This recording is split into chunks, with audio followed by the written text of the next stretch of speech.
Spoštovane sledilke, spoštovani sledilci kanala Greg Skort, lepo pozdravljeni na mojem kanalu.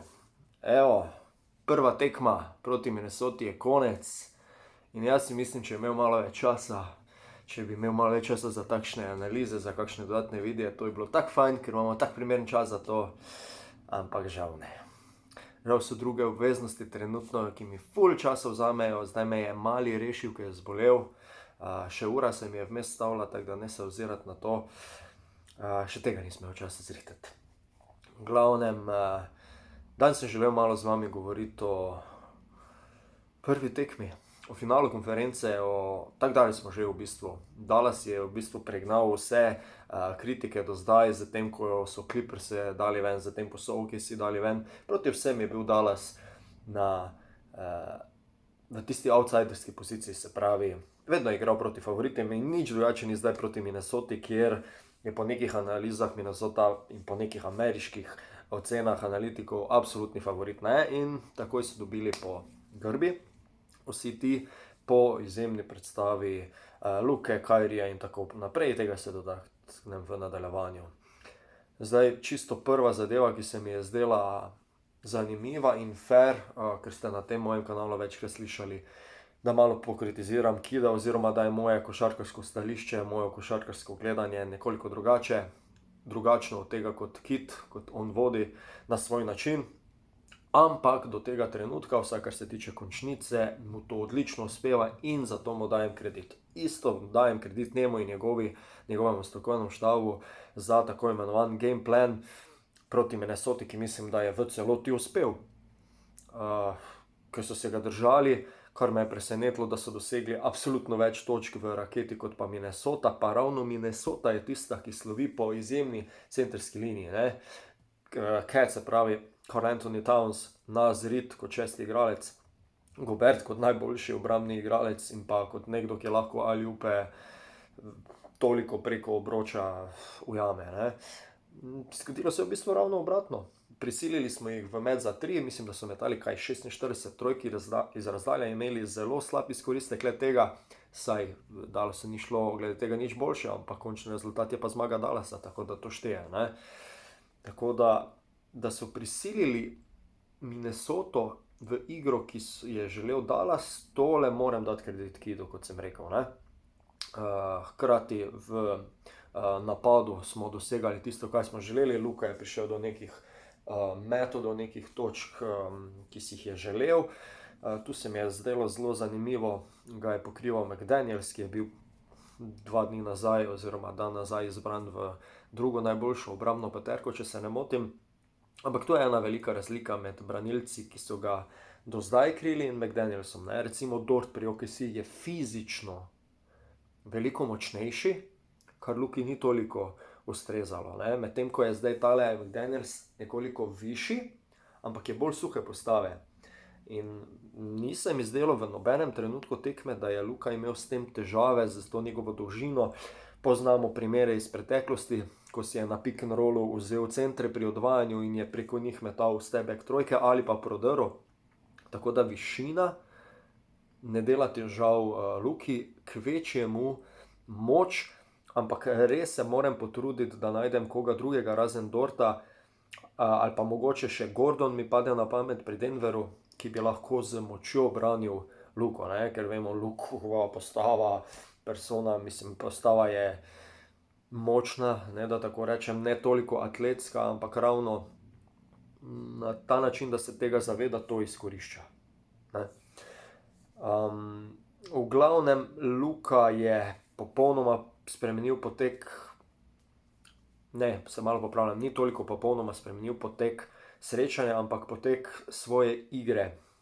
Do tretje četrtine, kar sem se celo vmes pogovarjal z določenimi kolegi, sredi tekme sem bil močno, prav sem bil jezen nad njegovo igro v obrambi, se pravi, do zadnje četrtine.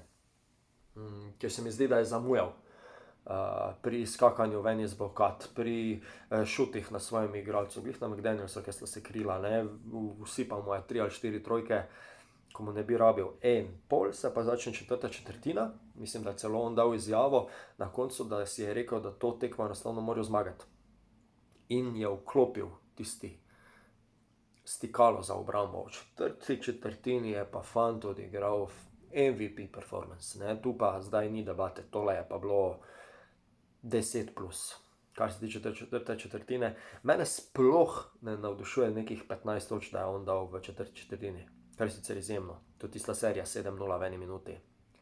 Ampak kako je on igral iz obrambe v napad obrambo. McDaniels je izbil žogo. Tam nad Goberom vzel žogo nad obročem, da ni bilo alley-oopa.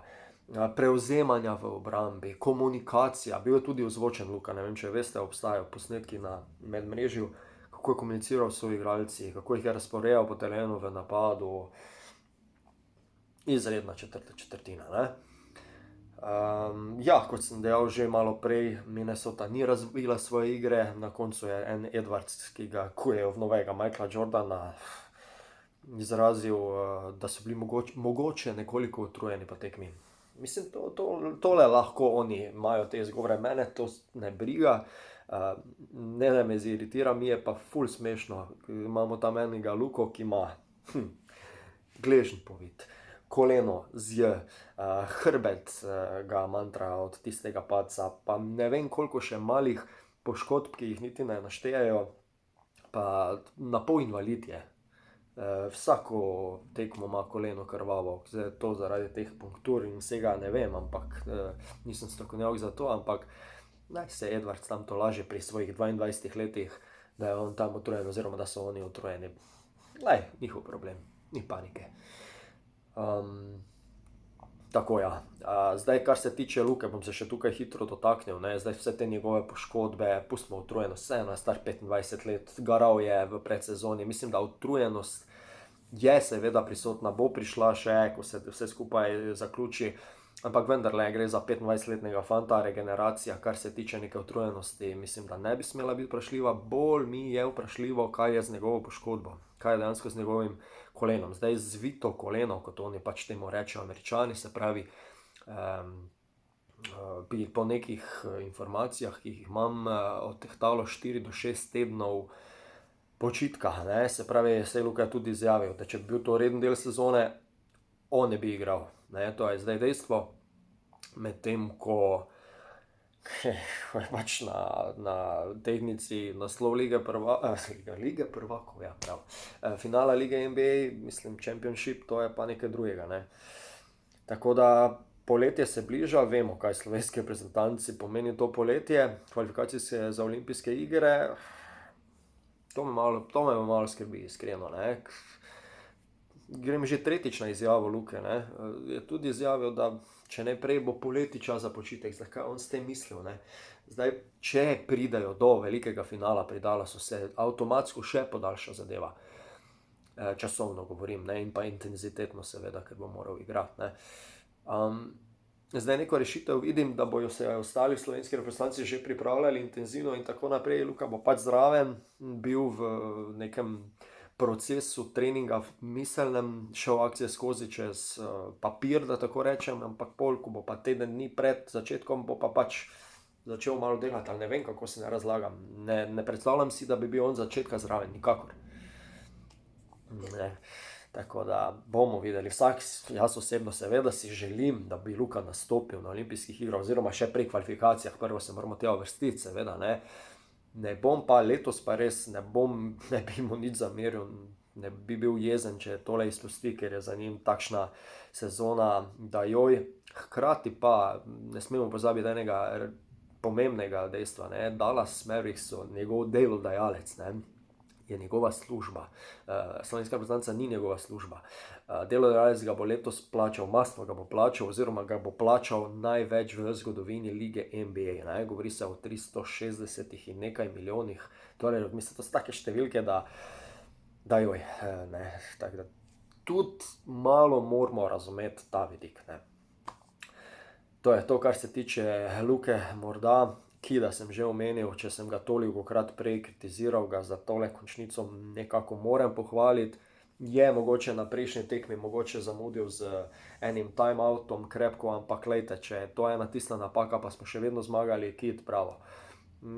Tako da še vedno ne razumem, zakaj zdaj lahko ekipa igra obrambo, pa je ni mogla v rednem delu sezone. Tega ne morem razumeti, ampak očitno oni gledajo na te stvari drugače. Kyrie Irving, njega se želim dotakniti, fantastičen prvi polčas, igra mačke z mišjo v napadu z Minnesoto, če se mene vpraša. Ne vem, zakaj on ugasne v določenih delih tekme. Recimo v drugem polčasu je dosegel 4 točke, se pravi, končal je z 28, ne. Ponavadi je bilo ravno obratno, vse to veste, tisti, ki spremljate Dallas, da v prvem polčasu, ne, gas, v drugem, ni res, v prvem polčasu malo ležerno, v drugem polčasu gas, ne. Zdaj sta z Dončićem zamenjali vlogi, še enkrat vzamemo in pije vodo, dokler zmaga. Dereck Lively, ne.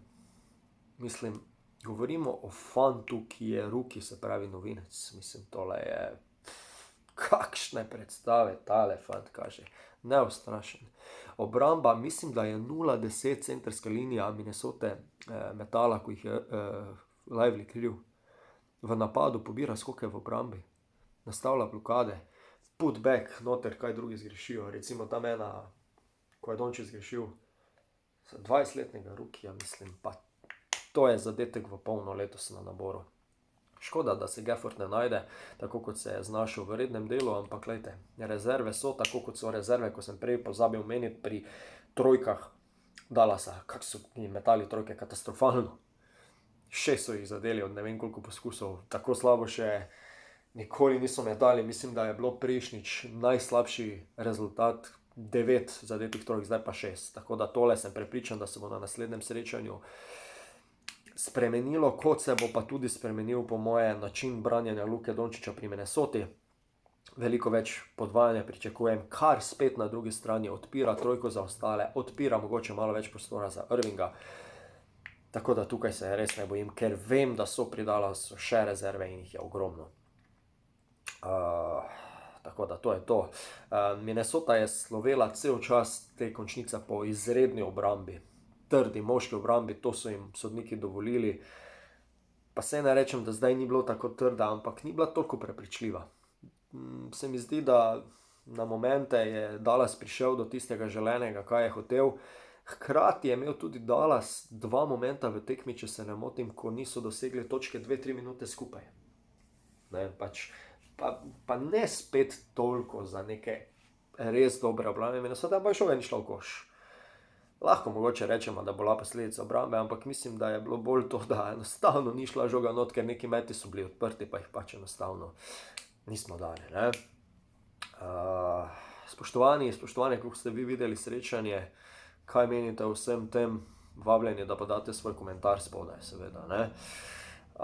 Zdaj malo se spremljam tudi seveda preostalo serijo na drugi strani, kjer se za finale borita Indiana in pa Boston. Veliko manj se obremenjujem s tem, ampak mi je pa fascinantno, kako je Indiana izgubila prvo srečanje, ne, zdaj je v bistvu že drugo konec 1-1, Boston je zanačil.